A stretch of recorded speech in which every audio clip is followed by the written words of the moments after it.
Salam, hər vaxtınız xeyir olsun dəyərli izləyicilər. Bu günləri bu videoda sizinlə meyvə ağaclarına, xüsusən də gilas ağaclarına kütləvi şəkildə zərər verən xəstəlik haqqında danışmaq istəyirəm.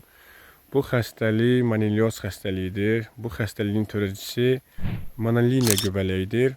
Son zamanlar mənə izləyicilərimiz çoxlu şəkil və videolar göndərir və soruşur ki, bizim ağaclarımızın tumurcuqları, meyvə gözləri kütləvi şəkildə quruyur. Bunun səbəbi nə ola bilər?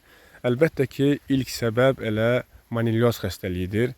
Monilyoz xəstəliyi meyvə ağaclarının, xüsusən də gilas ağaclarının tumurcuqlarını qurudur. Ondan sonra gövdəyə keçir, yəni budağa keçir. Budaqdan sonra qarşısı alınmazsa gövdəyə keçir və bütövlüklə hətta böyük ağacları bir mövsüm ərzində qurudub məhv eləyə bilər. Hal-hazırda mən monilyoz xəstəliyinin təsir etdiyi ağacları göstərəcəm. Baxın, bu M14 üzərində olan Frisko sortudur.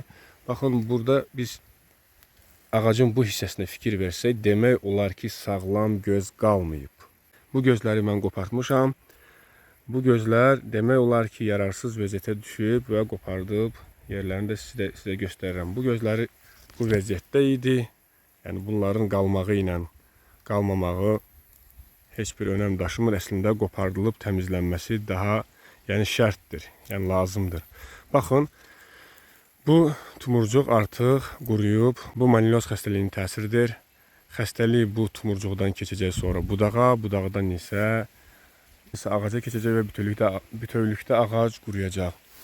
Və monilyoz xəstəliyinin fəsadları kimi mən sizə, məsəl üçün, bu budağı göstərə bilərəm. Vaxtında qarşısı alınmadı, müalicə olunmadı. Baxın, bu budaq demək olar ki, quruyub və sadəcə bir yerdə iki tərəfə zoğ verib, yəni bu budaq demək olar ki, quruyub. Bu budaqda yəni sağlam zoğ artıq qalmayıb.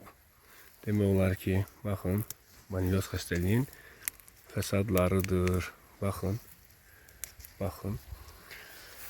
Və dəyərli izləyicilər, bu videonu mən nəyə görə çəkirəm? Bu çox ciddi bir xəstəlikdir və fəsadları çox ciddi olur. Bu xəstəlik ən pis halda ağacın yaşından, gövdəsindən, həcmindən asılı olmayaraq bütövlüklə ağacı quruda bilir və ən yaxşı halda fərz etsək belə ağacı qurutmayacaq, meyvə gözlərini qurudacaq və yararsız bir ağaca çevriləcək. Yəni, bu da heç də arzu olunan hal deyil. Çünki bir ağacın meyvə gözləri az olarsa, meyvə gözlərinin sayı həqiqi normal formadan çox az olarsa, yəni bu ağac yararsız ağac sayılır və məhsuldarlıq da həddindən artıq az olacaq. Yəni, biz bunu təcrübəmizdə görürük.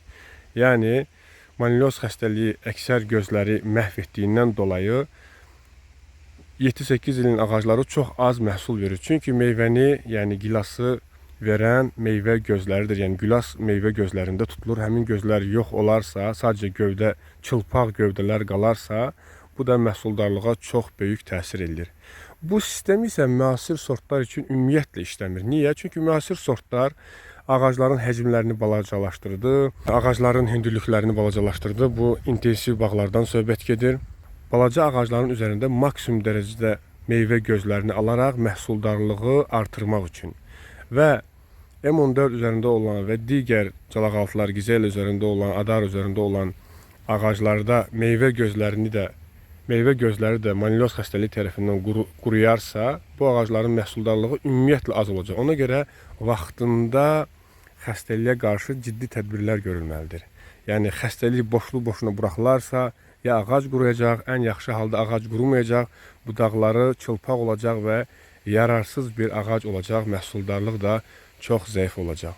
Dəyərli izləyicilər, əgərlə siz öz ağaclarınızda bu cür heç bir səbəb olmadan sağlam ağacda sağlam yarpaqlar, sağlam budaqlar, hər şey normal olduğu halda görürsünüzsə ki, meyvə zoğları bu cür əvvəl zəifləyərək, sonra yavaş-yavaş quruyursa və həmin zoğlara fikir verin. Əgər hər hansı fiziki təsir nəticəsində zoğ kökündən qopmayıbsa, yəni sınmayıbsa, sadəcə sağlam olaraq, yerli yerində qalaraq zoğ bu cür quruyursa, yarpaqlar quruyursa, bu monilyoz xəstəliyinin əlamətləridir və mütləq şəkildə müalicə aparılmalıdır. Deməli, dəyərli izləyicilər, hansı tədbirləri görmək lazımdır? İlk öncə qeyd etdiyim kimi, bütün qurumuş meyvə gözləri təmizlənməlidir, yəni qoparılmalıdır. Əgər budaqlar quruyubsa, həmin budaqlar budanmalıdır. Həmin budaqlar məhz quruyan hissədən yox, o qurumuş hissə ilə sağlam hissə arasında sərhəddən yox,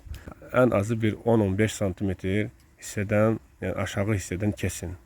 Həmin kesilmiş hissələrə bağ, yəni o kesilmiş hissələrə vurulan məcundan vurun və şərtdir ki, ağacın budaqlarını budayarkən, bir ağacdan başqa ağaca keçərkən mütləq şəkildə kesici alətlərinizi dezinfeksiya edin.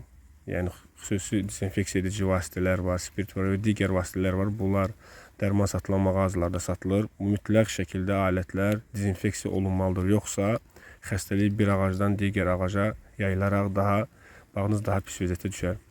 Qeyd etdiyim kimi, dəyərli izləyicilər, siz həmin budama işlərini yapardıqdan sonra, tumurcuqları, yəni xəstələnmiş tumurcuqları ağaclarınızdan qopardıqdan sonra həmin budaqları, tumurcuqları bağınızda saxlamayın. Onları hökmən şəkildə ya bağınızdan çıxardın, yandırın, ya da elə bağınızın içində sizə uyğun bir yerdə həmin budaqları, budanmış hissələri mütləq şəkildə yandırmalısınız. Niyə? Çünki həmin budaqlar artıq xəstəliyin daşıyıcılarıdır və bağda saxlanması mütləq şəkildə olmaz. Yəni bu təhlükədir, yenidən xəstəlik yayıla bilər bağınızda.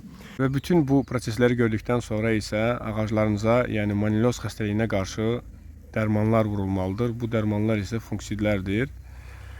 Əsasən də iyul ayı meyvə yığımından sonra siz bunu edəcəksinizsə, aktiv təsir edici maddəsi difenokonazol olan dərmanlardan istifadə edə bilərsiniz, funksidlərdən istifadə edə bilərsiniz. Bunların içində ən məşhuru, hamınız bəlkə eşitmişsiniz, skor dərmanıdır və yaxud da aktiv təsir edici maddəsi tiafonat metil olan dərmanlardan da istifadə edə bilərsiniz. Bunların içində ən məşhuru Dapsin M dərmanıdır. Yəni şərt deyil firma adlarını hansı götürəcəksiniz, amma aktiv təsir edici maddələri difenokonazol və yaxud da tiafonat metil olan dərmanlardan istifadə edə bilərsiniz. Bunlar içində ən məşhurları qeyd etdiyim kimi skor və Dapsin M dərmanlarıdır.